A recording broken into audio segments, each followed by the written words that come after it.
Isso aí, muito obrigado por me receberem, valeu pelo PET, né, por me chamar aqui para fazer essa palestra. E eu vou, né, agradeço de novo a todo mundo que tirou esse tempinho aqui depois do almoço, antes da aula, para vir aqui ver. E eu vou me apresentar, né, meu nome é Lucas Fialho Zavak, hoje eu trabalho como líder técnico na MConf Tecnologia, que talvez vocês usem o MConf em algumas aulas, ou usaram talvez durante a pandemia, o sistema de videoconferência que começou aqui de dentro da URGS.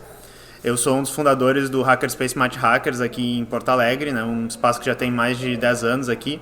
Sou militante do Coletivo Soberana, que eu estou usando o nosso uniforme aqui, o nosso logo. E eu sou também, né, o host do canal Tecnologia e Classe, que é o que o Guilherme me apresentou aqui, né. E eu também me formei em Ciência da Computação na URGS, então eu fiz exatamente, eu imagino que deve ter também Engenharia da Computação, talvez tenha até gente de outros cursos aqui, mas eu fiz exatamente o que vocês estão fazendo, vi muita palestra aqui nesse salão e tal, tive também meus problemas com professores e todo semestre queria desistir do curso também, porque eu acho que vocês... E eu fiz parte do PET também, na época, quando foi de 2010 a 2012, alguma coisa assim. E a gente trabalhava nos projetos de robótica e tal, não tô ligado o que o PET tem trabalhado hoje, mas também fizemos muitas palestras, cursos e tal, foi bem divertido. E daí, hoje eu vim falar sobre, né, o tema era geopolítica da IA, eu não chego ao nível, assim, de ser um comentarista geopolítico e tal, mas eu acho que eu vou tentar trazer alguns assuntos importantes aqui e sempre vou deixar muitos espaços para vocês continuarem pesquisando e continuarem aprendendo, tá? E a primeira coisa que eu queria começar, eu acho que eu não preciso falar disso aqui, mas assim, né, o que é um computador, e eu acho que é um pouco interessante, porque quando a gente fala de inteligência artificial, a gente está falando de inteligência implementada dentro de um computador, né? Então, geralmente, quando eu explico o que é um computador, num contexto em que eu não estou falando com estudantes de computação, né, quando é com uma pessoa normal, né, um normie, eu geralmente digo que é uma calculadora glorificada, né, muito rápida, consegue fazer bilhões de cálculos por segundo e de uma maneira automatizada, né, que a gente pode escrever um roteiro, um programa para essa calculadora. E por meio, né, de como a gente interpreta os inputs e outputs dessa calculadora, que são apenas números, né, que a gente transforma em sinais elétricos e tal, a gente vai poder interpretar vários problemas, né, resolver diversos problemas, resolver diversas coisas que aparecem no mundo real, interpretar elas como números, né? Manipular esses números. Então o monitor transforma números em sinais de luz, esse microfone que está aqui na minha frente transforma as ondas cinéticas da minha voz, ondas sonoras, em ondas elétricas e depois são transformadas em números, entendeu? Então tudo acaba virando número, tudo a gente vai usar para calcular e vai usar para resolver problemas do mundo real. E daí, né, tem essa pergunta que, dependendo do semestre que vocês estão, vocês vão se deparar com isso, que é o que realmente a gente pode resolver no computador. A gente não tem certeza de todos os problemas que são resolvidos no computador, o que é computável e tal, então não me perguntem e tal. Tem aula de teoria da computação, que era um terror na minha época, que a gente pensa nesse tipo de coisa, né. E daí, já que a gente vai falar sobre inteligência artificial, a gente esbarra de cara nessa pergunta aqui. Aliás, deixa eu perguntar, vou fazer um exercício assim, quem está no primeiro semestre? Levanta a mão. Quem está no segundo semestre? Pensem na cadeira mais avançada que vocês estão, sabe? Vocês podem estar atrasados. Quem está no segundo semestre? Quem está no terceiro semestre? Quem está no quarto semestre? Quem está no quinto semestre? Quem está depois? Ah, legal, bastante. Tá, então, vocês já devem ter tido aula de inteligência artificial, eu não sei se ela é uma eletiva agora. Ela é uma eletiva agora ou tem uma cadeira de inteligência artificial? Não, tá, beleza. Deve ser bem interessante ter essa aula hoje. Quando eu tive a aula de inteligência artificial, essas tecnologias estavam em baixa, elas estavam num ponto que a gente vai chegar ali, ninguém estava com muita fé de que ia resolver grandes problemas e tal. A vibe, né, da minha época, a pira era computação em nuvem, Android, essas coisas, era o grande hype da computação. Nem criptomoeda era na época que eu fiz também em faculdade, e depois virou e tinha umas aulas lá que teriam sido mais interessantes se criptomoeda já fosse um treco famoso. Mas enfim, o problema é que a gente esbarra de cara e a gente tem que definir o que é inteligência, tá? E é muito difícil, assim. Então tem dois approaches, simplificando muito aqui, tudo vai ser muito simplificado, que a gente tem para definir inteligência. A primeira é usar o humano como um parâmetro de inteligência, tá? Então a gente assume que um humano é inteligente, que humanos são inteligentes, e algo que exibe comportamento humano vai ser considerado inteligente, e é daí que vem aquele teste mais famoso lá que o Alan Turing ele criou, que é o teste de Turing, e é basicamente assim, se tu tiver uma conversa, né, eles tinham todos uns parâmetros do teste, tá, mas se tu tá tendo uma conversa por trás de uma cortina, tu não sabe se é um humano ou se é um robô falando contigo, se é uma inteligência artificial ou um humano falando. Se tu não conseguir entender baseado na conversa, então passa no teste de Turing e, portanto, né, por essa definição de inteligência, seria inteligente. E acho que vocês podem ver que esses chatbots que a gente tem hoje nas tecnologias mais modernas, eu acho que passam isso confortavelmente. A gente achou que seria mais difícil até alguns anos atrás isso. E tem um outro modelo do que a inteligência, que é ser racional, tá? Que a gente chama do modelo simbólico às vezes. E isso a gente basicamente assume que ser racional é se tendo um conjunto de informações, a gente tem um determinado comportamento correto, uma determinada conclusão lógica correta a ser tirada a partir daquelas informações. Então, nesse caso, a gente diz que um ser ele vai ser inteligente se ele age dessa maneira que a gente considera como sendo racional, ok? E o campo da inteligência artificial, ele começa a se desenvolver como um campo da matemática, né? Nem bem tinha computador, assim, lá por 1950. E tem um evento pivotal no Dartmouth College, lá, a conferência de Dartmouth, onde eles literalmente cunham o termo e dizem assim, vamos chamar isso de inteligência artificial. Tem até um pouco de controvérsia sobre chamar de artificial, porque algumas pessoas vão dizer assim, tá, mas a inteligência que a gente tem no nosso cérebro é real, daí será que a inteligência é uma coisa inerente do ser humano, uma coisa que vem de fora do ser humano, mas a gente é uma simplificação, nós não vamos falar muito sobre isso. E nessa época, o modelo simbólico, que é isso que eu expliquei para vocês, já vamos tentar entender assim, o que faz sentido, sabe? Eu quero chegar em tal lugar, então eu preciso me mover de A para B e eu preciso de algo para me movimentar, preciso traçar uma rota, esse tipo de coisa é o que o pessoal estava achando que era mais interessante a gente fazer. Estava se mostrando promissor, vários dos problemas que eles tinham estavam começando a ser resolvidos com isso. É uma maneira que, sei lá, se vocês tiveram a cadeira de lógica, que na minha época era no segundo semestre, a gente brinca um pouco com isso, tu transforma realidade em proposições lógicas, se tá molhado, então é porque choveu, se não tá molhado, então não choveu, aquelas coisas assim. E rapidamente o que se descobriu é que para problemas mais complexos a gente tinha uma explosão combinatória dessas proposições, tu tinha que se preocupar com muitas informações, especificar muitas coisas, e precisava de muitos dados de alta qualidade, que o pessoal começou a fazer nessa época vários expert data systems, eles falavam, médicos iam fazer sistemas de banco de dados com coisas sobre doenças, enfim, sobre campos de conhecimento específico, e daí a gente ia resolver proposições lógicas com isso e tirar conclusões racionais. E também contradições, né? Porque tem algumas coisas duas coisas podem ser verdade ao mesmo tempo, a realidade é complicada. Um exemplo, eu vou recomendar um vídeo para vocês, mas um exemplo que ele dá lá é que você poderia perguntar para um desses sistemas, imposto é bom? Tu poderia perguntar isso. E existe a resposta sim, a resposta não, e existem diversos motivos, e por uma pessoa que a gente considera que é inteligente, ela poderia te dar diversos argumentos, mas se tu pedisse para um computador, logicamente, deduzir a resposta disso é um negócio que não fazia nenhum sentido, tá? E isso empacou o campo um pouco. Lá pela década de 80, 90... acabou assim, e é por isso foi a época que eu vivi a inteligência artificial na faculdade. A gente estava, é meio interessante, tem essas outras áreas que a gente vai falar depois e tal, mas elas são incipientes e assim, legal, é uma área que tem na computação que está resolvendo alguns problemas. Aí, né, a gente avança um pouco mais no tempo e durante os anos 2000 começa a se popularizar o que a gente chama de machine learning, aprendizado de máquina, para a construção de inteligências artificiais. E a ideia toda é que a gente vai ter um algoritmo que a gente dá um estado inicial e um estado final desejado, e ele deve achar uma maneira de transformar, né, aquele resultado inicial no resultado final, mas a gente não dá uma receita pré-estabelecida para ele, tá? E daí tem, inclusive, diversos algoritmos que vão ser usados para transformar o inicial no outro e fazer o que a gente às vezes entende como treinamento de modelos, né? E daí um dos exemplos do que começou a surgir lá pelos anos 2000 foi a DeepMind, que eventualmente foi comprada no Google. Então, se vocês ouvem notícias sobre a DeepMind, tá, ela é uma subdivisão da Alphabet, né? Hoje que a Google, na realidade, também é uma subdivisão da Alphabet, a empresa que é o chapéu de todas as empresas do Google lá. Ela começa a usar, né, o aprendizado por reforço, que a gente chama para jogar diversos joguinhos melhor que humanos. Então eles jogaram jogos de Atari, aquele Breakout, que é o jogo da plataforma que quebra os bloquinhos em cima, rebatendo a bolinha, Mario, essas coisas. E o que eles faziam era, o que eles estavam tentando otimizar, né, o resultado inicial era a tela do jogo, um frame da tela do jogo, e o que eles tentavam otimizar era o score do jogo, a pontuação lá. Então tudo que o programa fazia era criar, né, inputs ali para jogar o jogo, que no final tinham que maximizar o número do score, e ele conseguia ganhar os jogos assim. E se vocês já viram os vídeos dele jogando Mario desse jeito, é bem engraçado, porque joga de uma maneira bastante alienígena, não humana, assim, que um humano não jogaria e tal, ao mesmo tempo que consegue, às vezes, reproduzir o comportamento humano de uma maneira absurda, assim. Parece que é uma pessoa jogando, mas às vezes o Mario vai dar um pulo de costas e tal, e cair por fora da fase, e ele ganha também.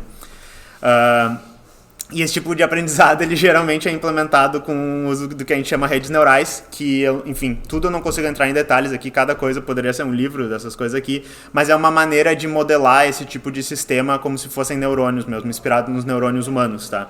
Então é um sistema de input e output baseado em feedbacks, e daí cada caminho que vai sendo mais navegado vai sendo mais reforçado, esse tipo de coisa. Vira uma árvore, um grafo de neurônios lá. Vocês também já devem ter visto desenhos disso e tal. E dados vão ser usados para criar essas redes, porém não lógica ou simbolicamente, mas baseado na probabilidade desses dados estarem relacionados. Então aquela coisa que é o autocompletar, a tradução do Google, se vocês lembrarem dela há uns 10 anos atrás e tal, era um negócio totalmente probabilístico, assim, quando aparecia a palavra olá, provavelmente vai aparecer a palavra mundo depois, né? Então tem uma probabilidade alta, e baseado nesse tipo de feedbacks e tal, e dados que o sistema vai construir essas redes. E um modelo baseado nesse tipo de dados e redes, ele pode ser usado para prever como os próprios dados que foram colocados lá se comportam. Então, os exemplos de reconhecimento de imagem, por exemplo, a gente coloca fotos de cachorro, a gente coloca fotos de gato. Aí quando tu coloca uma foto de cachorro que já está no sistema, ele vai dizer assim, sim, isso é um cachorro, porque tu colocou aqui e disse que era um cachorro, né? Coloca a foto de gato que já está no sistema, ele diz sim, isso é um gato. Tu coloca uma que não estava no sistema, provavelmente ele vai prever, isso aqui é um gato. E se tu coloca uma mistura que tu fez lá, um híbrido de um gato e cachorro, alguns sistemas conseguem dizer isso é 50-50, sabe? Isso é uma mistura dos dois, e daí começa a existir, como eles são usados às vezes para gerar coisas novas, vocês conseguem perceber que ele consegue dar uma probabilidade de, tipo, isso aqui é um pouco daquilo, isso aqui é um pouco do outro, mas isso não é 100% nenhum, tá? Enfim. Em 2017, tem um artigo muito importante, tá? Que é chamado Attention is All You Need, que é dos pesquisadores do Google. E esse trabalho é crucial para a criação do que a gente chama de GPT, tá? Se vocês não sabem o que é GPT, vamos fazer... alguém sabe o que é GPT? Beleza, eu tentei a participação.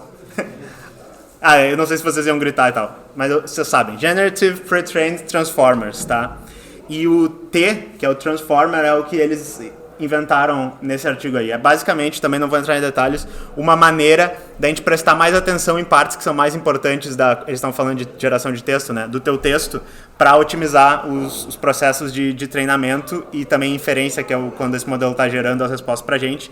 E isso aqui abriu as portas para muita coisa começar a acontecer. A partir dessa época, vocês começam a ver uns modelinhos de IA gerando coisas mais interessantes. Então, eu até tenho uma vaga lembrança de lá por 2018, 2019, eu ver, sei lá, sites que escreviam descrição de itens de Dark Souls e parecia os itens de Dark Souls, mas era um item que não existia, entendeu? Foi por causa desse tipo de coisa lá. E vocês podem ver, era quando tinha o GPT, o GPT-2, não era chat GPT ainda, mas os modelos da OpenAI lá, que eram o GPT-2 e 3 e tal. Assim, voltando um pouco, né, mas nessa mesma época, em 2015... surge um consórcio, um grupo que se chama OpenAI, e ele começa como uma organização sem fins lucrativos. E o foco principal é promover a pesquisa aberta em inteligência artificial com a ideia de compartilhar descobertas para beneficiar a humanidade. Esse é o objetivo deles, e isso começa também com financiamento de vários bilionários do Vale do Silício, várias empresas e tal. Então tem pessoal do Google, tem Elon Musk, tem Peter Thiel, que na época era do PayPal, hoje é da Palantir. Se vocês já ouviram notícias para esse cara, é uma pessoa meio tensa, então... sim, mas daí em 2019 eles chegaram a uma conclusão que eles precisavam de muito investimento em pesquisa, muito investimento em hardware para continuar fazendo uma pesquisa de alto nível que nem eles estavam fazendo. Então eles resolveram criar uma coisa que eles chamaram de uma estrutura mista, que eles iam ter financiamento privado, investimento privado. Agora é nessa época que entra investimento pesado da Microsoft, de outras empresas e tal. E ele ia funcionar num sistema de capped profits, ou seja, eles não podiam, cada investidor não podia lucrar mais do que, se não me engano, 100% do que ele investiu, tá? Então é bem capped, sabe? Mas para atrair o maior número de investidores, mas ainda ter a missão deles original, né? E em 2022, isso aqui eu imagino que todo mundo que está aqui vai se lembrar, o ChatGPT ele é lançado e em 5 dias, né? Eu não preciso explicar o que é, mas sim, é uma plataforma de chatbot que usava esses modelos de linguagem de IA generativa para conversar com a gente, né? Em 5 dias ele alcança 1 milhão de usuários e em 2 meses 100 milhões de usuários, se vocês compararem com outras redes sociais e tal, isso é muito rápido, sabe? Instagram foi alguns anos, TikTok foi quase um ano, então foi o maior crescimento de uma plataforma assim, de longe, né? E isso tudo só aconteceu porque, né, eu fui montando uma historinha para vocês aqui, mas por causa da grande disponibilidade de dados, que é uma coisa que é decorrência da gente gerar muitos dados na internet e de ter um interesse financeiro enorme de coletar e categorizar esses dados, que é o que a pesquisadora Shoshana Zuboff ela chama de capitalismo de vigilância. Avanços científicos e tecnológicos, foi parte do que eu falei para vocês, principalmente na esfera dos Estados Unidos e Europa ali. Disponibilidade de hardware, que são as GPUs, e daí para quem não sabe, na prática, por que é muito bom usar esses modelos desse jeito, com redes neurais e treinamento e tal? Porque vira uma multiplicação de matrizes enorme, vocês vão lembrar lá de álgebra linear, e daí tu bota isso na tua GPU, que foi feita para multiplicar matrizes enormes, para fazer joguinho, né, e gráficos, simulações físicas e tal, mas que daí fechou certinho para isso, e tu multiplica isso e, né, lucro, né, profit. Então, por causa dessa disponibilidade de GPUs e dessa coevolução das empresas de GPU, que hoje viraram a NVIDIA, eles dizem que eles são uma empresa de IA, porque basicamente, sei lá, 90% de tudo que eles fazem é para esse mercado. E o investimento massivo, né, que nem a gente falou, das Big Techs dos Estados Unidos e dos bilionários lá. E daí, se vocês quiserem ver mais sobre a história da IA, tem esse vídeo do canal Then and Now, que é isso, como a IA foi roubada e tal. O início desse vídeo, o início dessa palestra aqui, eu tirei várias coisas desse vídeo, mas ele continua e ele vai falar várias outras coisas diferentes e tal. Ele vai falar sobre direitos autorais, sobre os artistas e tal, e é bem maneiro esse vídeo. Então, a partir disso, tá? A gente tem o que eu vou chamar para vocês que é a IA no estilo que os Estados Unidos está fazendo. Que a OpenAI inaugurou essa nova era de desenvolvimento. E eu botei IA entre aspas porque isso são IAs generativas baseadas em redes neurais, modelos GPT e tal, é o que está dando muito certo. Esse tipo de modelo específico de IA. Modelos generativos, utilizando volumes enormes de dados, cada vez mais hardware para processamento e treinamento e inferência. Foco em modelos privados para vantagem competitiva, então a OpenAI tem o meme hoje, né, que eles são closed AI porque eles estão lançando cada vez menos coisas, eles estão adiando e atrasando o lançamento das coisas por causa de vantagem competitiva, o Google e o DeepMind também têm feito isso. Foco em pesquisas abertas mesmo, mas liberadas com atraso, como eu disse, e investimento de dinheiro massivo e propriedade privada desses modelos. Os modelos eles acabam sendo fechados e estão na mão dessas empresas, mesmo que, enfim, a OpenAI estava com um compromisso de que a cada 2 versões, mais ou menos, eles iam lançar a antiga. Então, tecnicamente, eles já deveriam ter lançado o GPT-3, eu não sei se esse já foi open source, mas eu sei lá, a gente está com pouca fé que eles vão continuar desse jeito, né? Mas, enfim, essa visão de que as tecnologias de IA são poderosíssimas, na realidade, a visão de que as tecnologias de IA são poderosíssimas ferramentas para o desenvolvimento tecnológico, que nem a criptografia já foi vista há muito tempo, né, que os Estados Unidos tratou a exportação de criptografia, por exemplo, como exportação de armas de guerra, dá a ideia, né, para todo mundo hoje, mas principalmente para o governo dos Estados Unidos, que é perigoso que essa tecnologia também ela saia do controle deles e ela seja exportada. Você já deve ter ouvido, tem uma ideia bem tecno-utopista que é assim, com o desenvolvimento dessas tecnologias de IA, isso também vai deixar todo o resto do desenvolvimento tecnológico mais rápido e, por consequência, também o desenvolvimento da tecnologia de IA, né? Então, é uma coisa que pode crescer exponencialmente e o controle desse tipo de coisa é muito importante para eles. Então, no governo Trump 1, né, que vocês lembrarem lá em 2016, mas também no Biden e agora no Trump 2, baseado nessa tendência de embargar e tentar impedir que os inimigos geopolíticos deles se desenvolvam tecnologicamente, as empresas da China, como a Huawei, DJI, Dahua, o TikTok, que teve o caso do banimento também, e veículos elétricos, estão sendo proibidas de comercializar com empresas dos Estados Unidos, às vezes com aliados dos Estados Unidos, estão sendo embargadas, estão sofrendo tarifas, estão sofrendo bloqueios, como podia ter sido o caso do TikTok e não foi. Veículos elétricos também já tinha tarifas neles antes, os que vêm da China. E é engraçado porque na época que eu fazia umas bolsas aqui, a gente tinha equipamento da Dahua, não sei se vocês já viram, eu só conheço essa marca por causa disso, mas eles faziam câmera, por exemplo. E no governo Biden se formatou um negócio que eles chamaram de Framework for Artificial Intelligence Diffusion, que é basicamente o quê? Restrição da exportação de chips de GPU, né? Que tem uma quantidade de compute, eles chamam, acima de um limiar. Então, em resumo, se isso aqui é muito bom para treinar e fazer inferência de IA, vocês não podem exportar isso para os nossos inimigos geopolíticos, e daí tem um mapinha aqui, em que o que está em vermelho é o maior nível de restrição, então tem China e Rússia, tem alguns países na África, e daí vocês podem ver que o Brasil não está no pior nível, mas não está no melhor, a gente está no Tier 2 ali, tá? Então tem algumas restrições, e os azuis é nenhuma restrição, tá? Partes da Europa ali também estão em amarelo, como vocês podem ver. E a ideia toda por trás desse plano que foi implementado no governo Joe Brandon, né, era que o hardware, que é acessível aos Estados Unidos e seus aliados, ele estaria sempre 2 anos à frente desses competidores que eles viam, tá? Então é uma escala que vai deslizando, quando vão ficando mais antigos eles podem exportar, porque a Nvidia, por exemplo, também ganha muito, muito dinheiro exportando placa de vídeo para os outros países. Mas isso não impediu o DeepSeek, né? Então vocês devem ter ouvido falar do DeepSeek, a baleiazinha, tá? E eu vou explicar rapidamente o que ele é e por que é interessante, tá? Ele é um Large Language Model, né?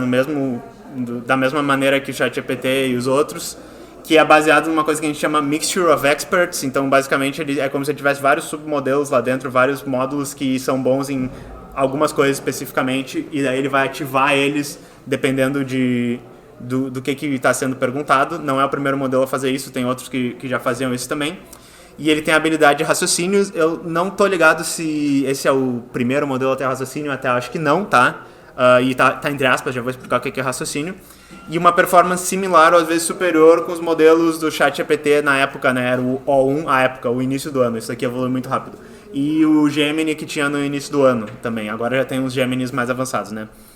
Isso tudo ao mesmo tempo que eles lançaram como modelo de código aberto. E o que quer dizer o modelo CE aberto? Eu até disse código aberto, não é bem correto. O modelo CE aberto é uma lista de todos os números, todos os pesos da rede que são o modelo. Então é literalmente uma matriz gigante de números. Tu vai carregar isso num software que tem softwares open source que rodam isso, tem biblioteca em Python lá, tem um software que se chama Ollama que faz isso, e ele vai rodar o modelo. Tu bota um prompt, ele te dá um resultado, tá?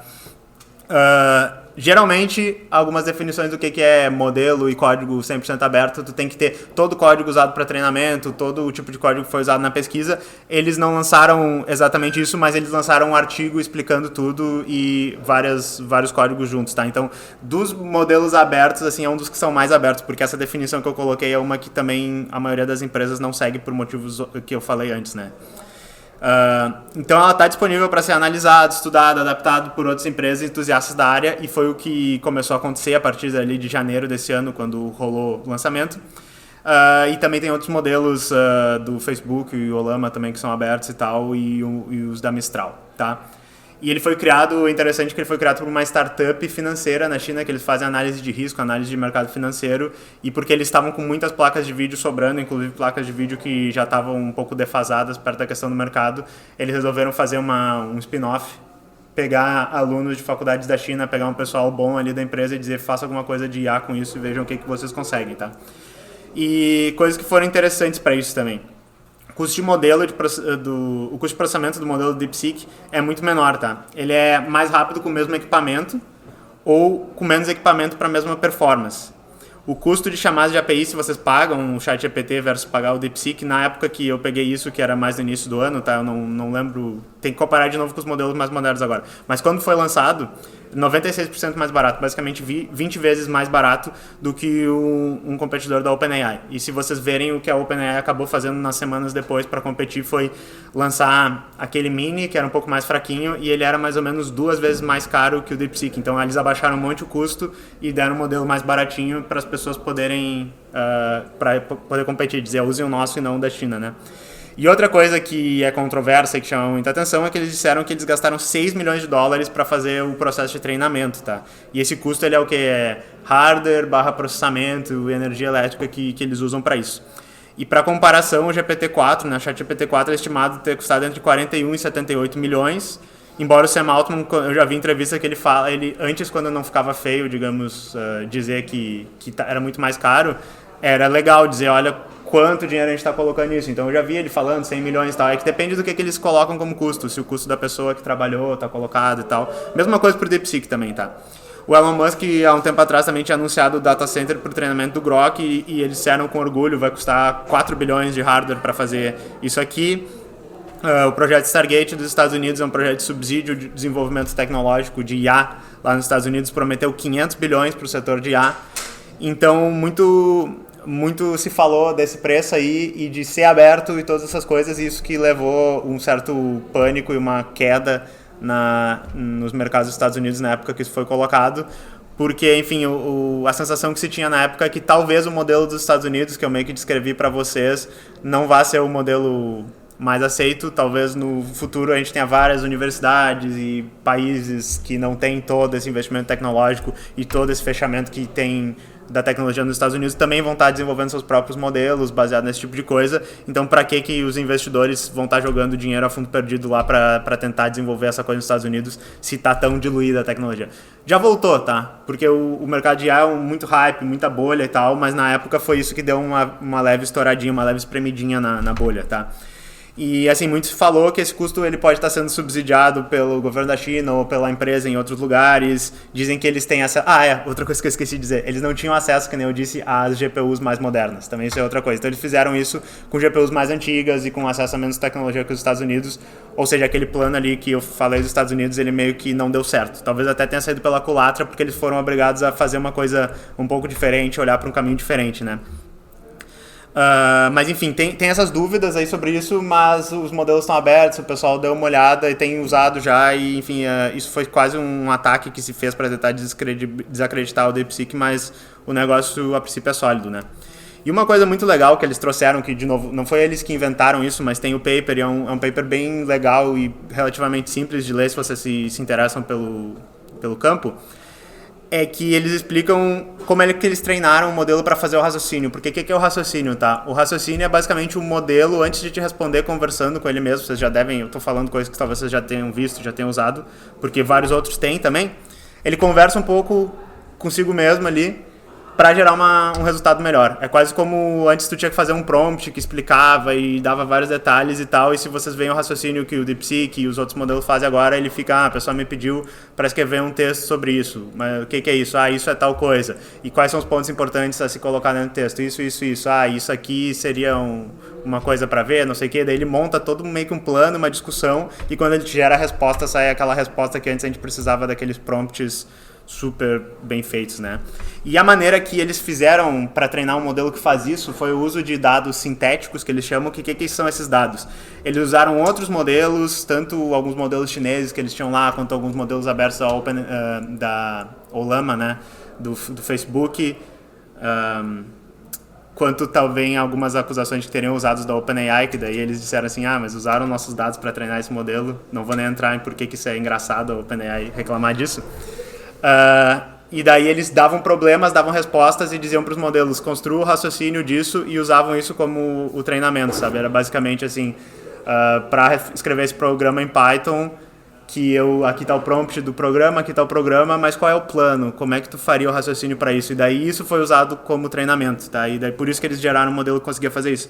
E outra coisa muito legal que eles falam é o método destilamento dos modelos, que é basicamente tu pegar um modelo mais pesado e muito potente, como por exemplo o DeepSeek V3, que foi o que foi lançado, que deu todo esse fuzuê, que ele vai ser tipo o professor do modelo menorzinho, que eles descrevem, por exemplo, o Qwen, vários modelos da Qwen que eles têm lá, que vai ser o teu aluno. Então a ideia toda é que tu vai fazer o fine tuning, que é uma coisa que talvez você já tenha ouvido falar, que é ajustar os pesos para dar mais importância para algumas coisas dentro do modelo, só que tu vai ajustar os pesos do modelo rapidinho e ruinzinho, baseado em respostas boas que estão dentro do DeepSeek. Então é meio como se tu vai assim tirar informações boas do DeepSeek e destilar, por isso que eles falam, colocar elas dentro, mais concentradas no modelo pequenininho, que vai ser bom em fazer menos coisas, vai fazer só um subconjunto de coisas, mas ele vai ser rápido e ele vai ser bem eficiente, tá?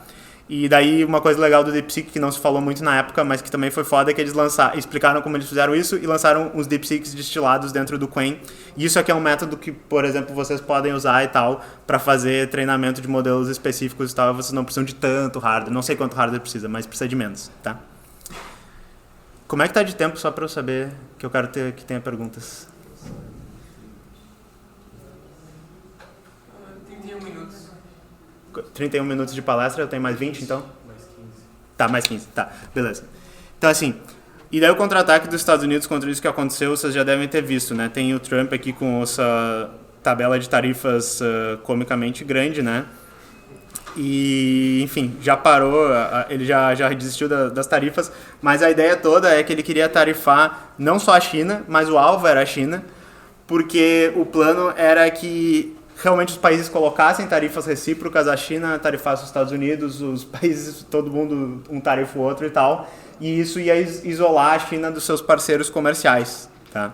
Algo que se os Estados Unidos quisessem ter feito, talvez ele deveria ter feito antes, porque hoje a China é uma economia que está muito entrelaçada com a de todos os outros países e ninguém comprou direito isso, nem o próprio Estados Unidos, porque a China trucou e aos poucos o Trump foi voltando atrás, então às vezes abaixava as tarifas, às vezes botava a tarifa maior e tal, e eu acho que a última atualização que a gente tem disso é que meio tá suspenso, tá? Então, e como as tarifas, elas eventualmente, elas tinham que ser pagas depois, os produtos que já estavam lá, já estavam tarifados, eu não sei se algo foi tarifado de verdade, e se fosse, talvez eles fossem ver outros problemas na economia deles lá, tá? Mas outra coisa importante também é que daí a China, uma das coisas que ela tinha como retaliar nesse sentido, é uma coisa que o pessoal chama das terras raras, que é uns metais que eles têm lá, que não necessariamente só tem lá, mas eles têm o refinamento muito bem implementado lá, e grande parte desses metais que os Estados Unidos precisam vem da China. Então eles disseram, a gente vai botar tarifa nisso, a gente também não vai exportar para vocês, e daí também foi uma coisa que deu medo para os Estados Unidos, porque eles até podiam fugir disso, mas eles teriam que também construir suas cadeias de suprimento diferentes que eles não tinham. E daí nesse sentido, pensando que eles estão em guerra para desenvolver a melhor IA, qual é a vulnerabilidade da China nesse sentido? Não é só porque eles fizeram o DeepSeek lá, que foi super legal e tal, que eles estão super na frente ou que vai dar tudo certo com esse modelo. O problema deles é depender das cadeias produtivas de chips que são controladas pelos Estados Unidos e seus aliados. Então a TSMC em Taiwan, que enfim, Taiwan é território da China, mas tem toda uma treta que a gente não vai entrar agora, de que os Estados Unidos dizem não, isso não é território da China e não toca em Taiwan. Se pisar um chinês em Taiwan, alguém do exército chinês e tal, nós vamos bombardear a China, exatamente porque é muito estratégico que a China não tenha controle dessas cadeias de suprimento ali de chips, que é os mais avançados do mundo. Coreia do Sul também tem isso, Japão e Holanda principalmente. E por causa disso e por causa das tarifas do Trump, a China já tem acelerado muito alguns projetos, como por exemplo da Huawei, que está fazendo tanto placas de vídeo para substituir as que a China usa hoje, que são da NVIDIA, mas daí algo que substituísse agora, que seria feito totalmente pela Huawei dentro da China. E também esse segundo ali, o 920, que seria a próxima geração, que seria uma que eles estariam desenvolvendo. E também Cloud Matrix 384, que é uma ideia de data centers, está usando umas tecnologias diferentes que eu não entendo direito, mas para fazer processamento de IA, tá? E daí o finalzinho aqui do que eu quero dizer é que, assim, hoje essa guerra da IA, ela se expressa numa coisa muito interessante politicamente nos Estados Unidos, que é assim, o governo Trump, ele tem o apoio desse populismo que a gente chama, que é uma classe trabalhadora que apoia o Trump, né, um projeto de direita, de extrema direita, e os bilionários e as big techs, tá? E como é que eles conciliam essas duas facções que não dá para conciliar, inclusive, spoiler, não dá para conciliar, mas como é que eles fazem? A China, tá? A resposta é a China. Os Estados Unidos têm um problema hoje que se chama o sistema neoliberal, que eles mesmo criaram, tá? Desde a desregulamentação da economia que eles têm lá do Ronald Reagan em 1980, as manufaturas, as indústrias americanas que vocês veem o Trump falando o tempo inteiro, elas todas foram para o exterior. Ficou mais fácil tu produzir com mão de obra barata em outros países, onde os países desenvolveram também cadeias de suprimento longe dos Estados Unidos, e a gente viu esse fluxo dessas indústrias todas para fora, parecido com o que aconteceu no Brasil também, né? Que o meu pai trabalha vendendo roupa direto da fábrica, algum representante comercial. Hoje todas as fábricas de roupa que tinham um polo nos Estados Unidos, elas vêm da China, né? Essas próprias fábricas daqui só colocam sua marca em cima de produtos da China. Então foram, né, para a China, para Vietnã, Camboja e Singapura. Por isso que vocês veem o Trump dizendo China o tempo inteiro. Só que assim, isso foi ruim para os Estados Unidos?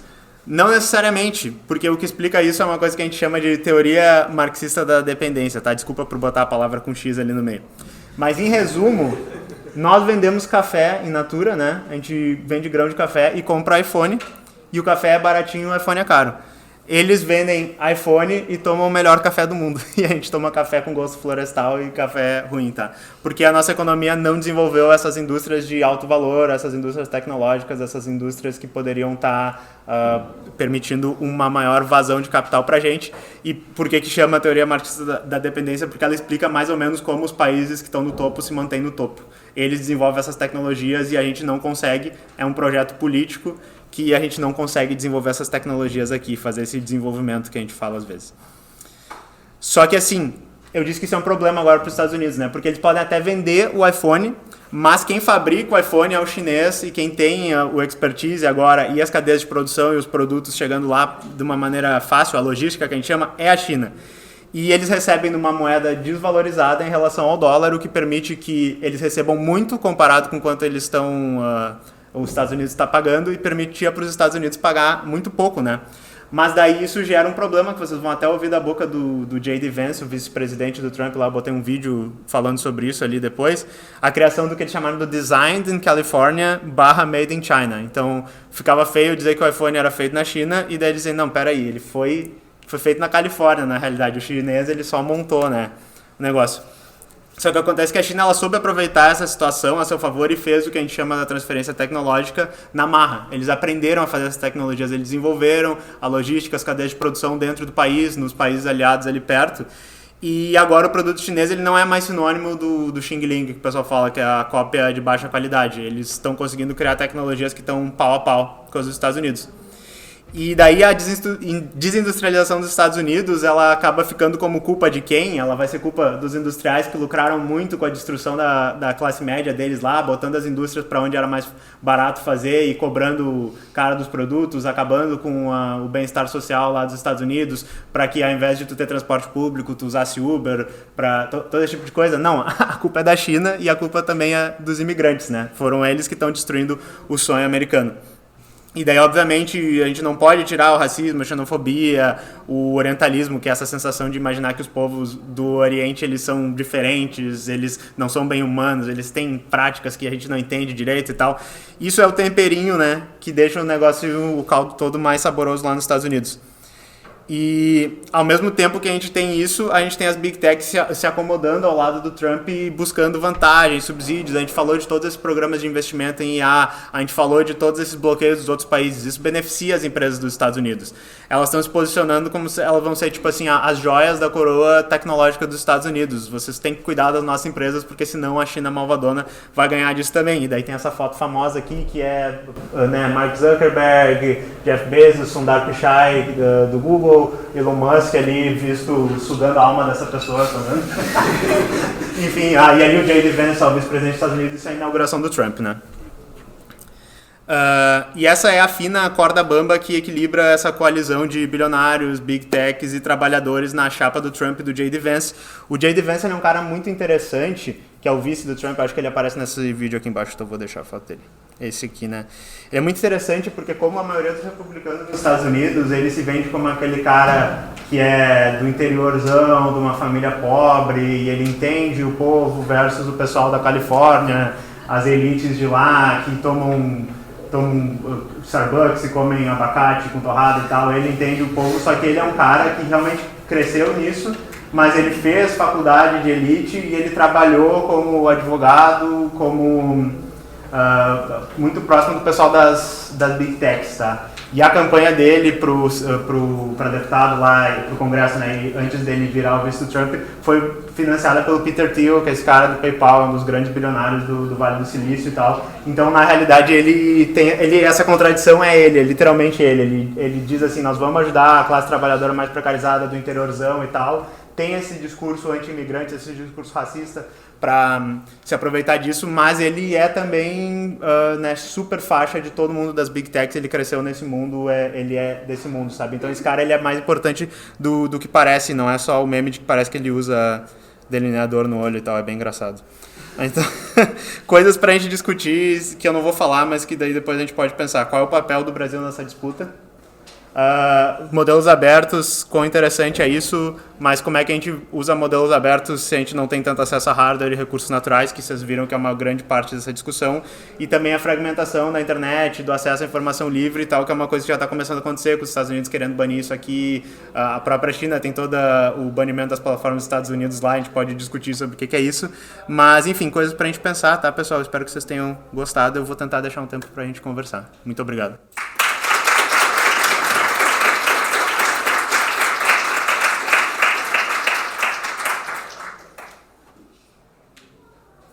Você comentou bastante sobre essa guerra fria que existe na questão de modelos e também como você tem esse jogo político de quase que um investimento infinito para criar o melhor modelo, para poder criar uma coisa que chama atenção, justamente para ser uma coisa que vende. Então, isso é o que eu entendi.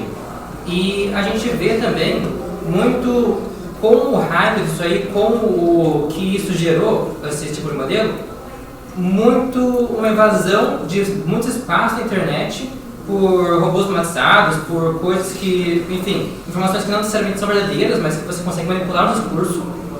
E eu queria entender como é que você vê isso como um resultado que pode culminar talvez numa estratificação tecnológica, que pessoas que têm menos acesso a recursos vão, consequentemente, ter menos acesso à tecnologia e informação, e que pessoas que têm mais acesso vão conseguir manipular completamente essa informação.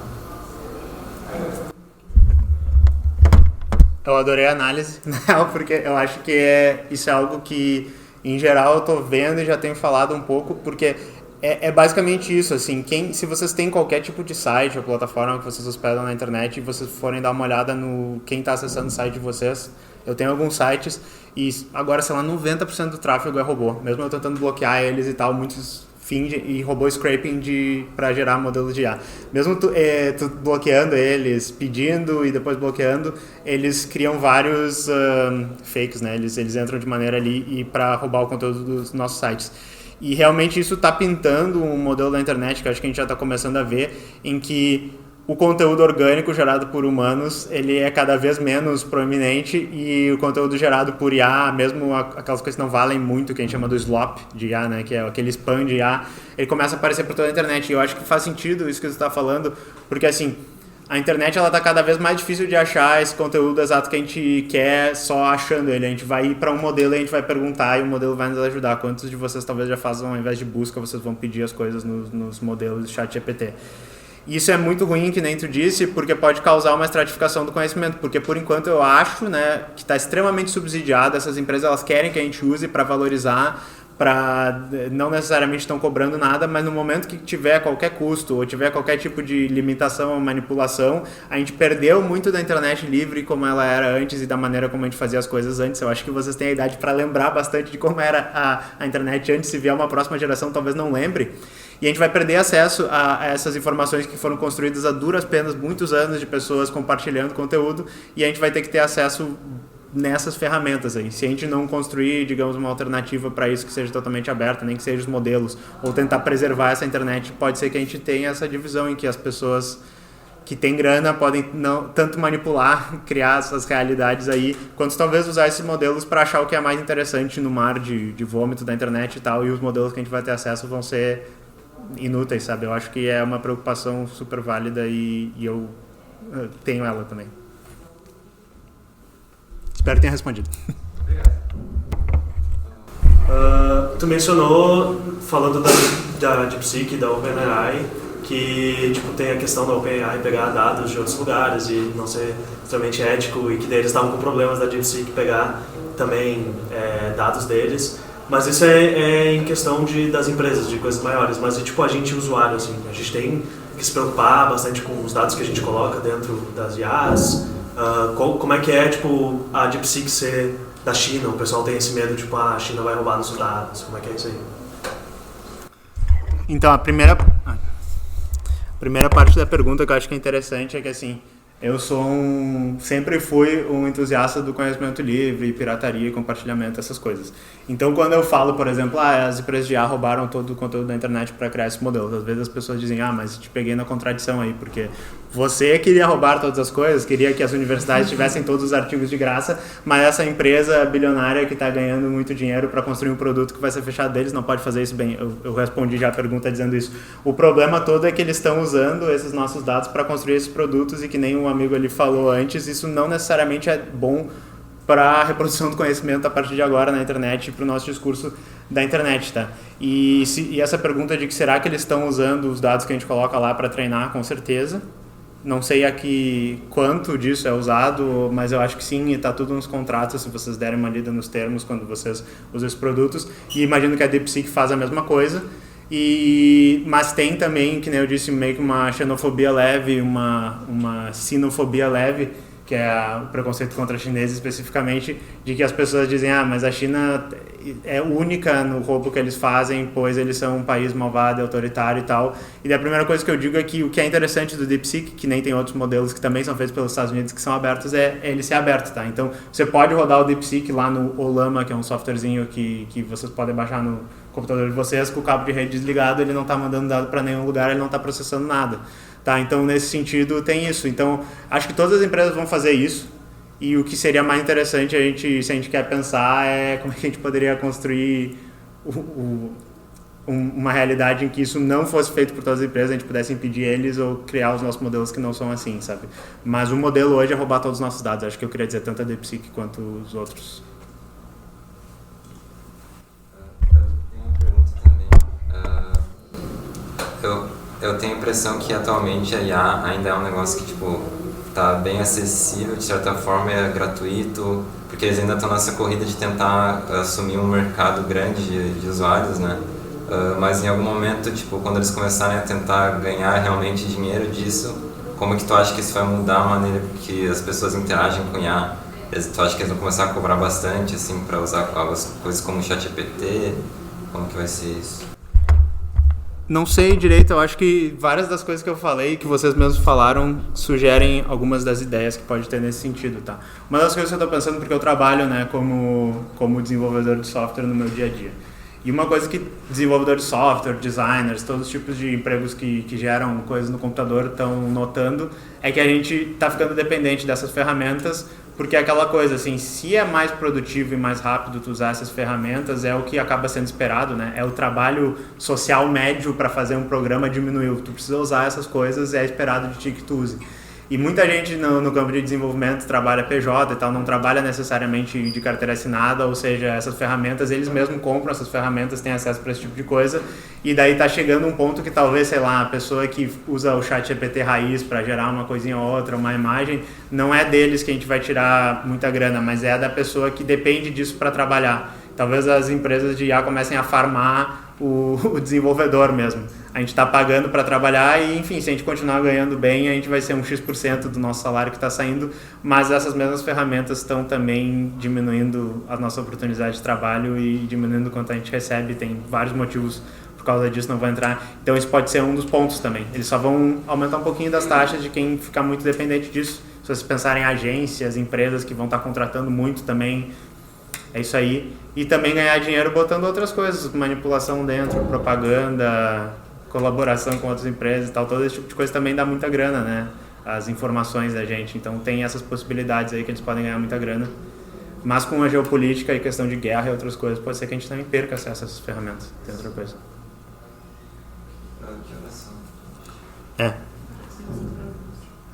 O meu tempo também é meio limitado, mas se vocês quiserem fazer mais uma perguntinha. Eu tenho mesmo, no finalzinho, tu propõe ali qual é o papel do Brasil nisso tudo. E eu devolvo a pergunta também, porque eu não consigo pensar muito bem, o Brasil no meio de duas gigantes, eu e a China, Então tu usou a carta Uno reverso, né? Pra mim.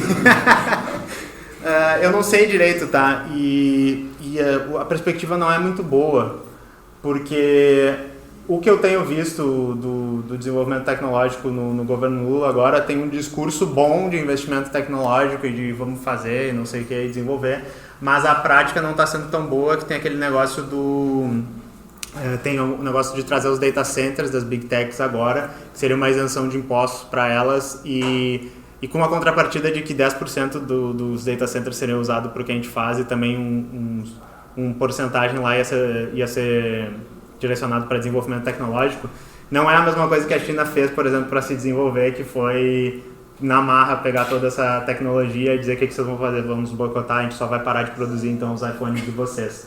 E assim, o que está acontecendo é basicamente desenvolver na última ponta, que é software, SaaS, todas essas coisas, produtos, serviços baseados nessas ferramentas de IA, o que também não é muito positivo, eu acho, a longo prazo, porque a gente tem esse problema da última pergunta, a gente pode ficar dependente dessas ferramentas, de ter acesso a esses softwares para que as coisas funcionem. Então, o que eu gostaria que fosse o papel do Brasil? Eu gostaria que a gente fizesse algo próximo da China, como a gente teria que ter o nosso próprio modelo para desenvolver essas tecnologias, usasse essas pessoas que são vocês que estão aqui dentro, usasse o cérebro das pessoas do Brasil para desenvolver isso, fizesse modelos abertos e fizesse parcerias com quem está mais aberto nisso hoje, que, por exemplo, é a China, tá? Eu acho. Mas eu não sei se isso vai acontecer. Eu acho que nem arranhei a questão, mas é basicamente isso que eu penso, tá? Acho que agora acabou, né, pessoal? Muito obrigado.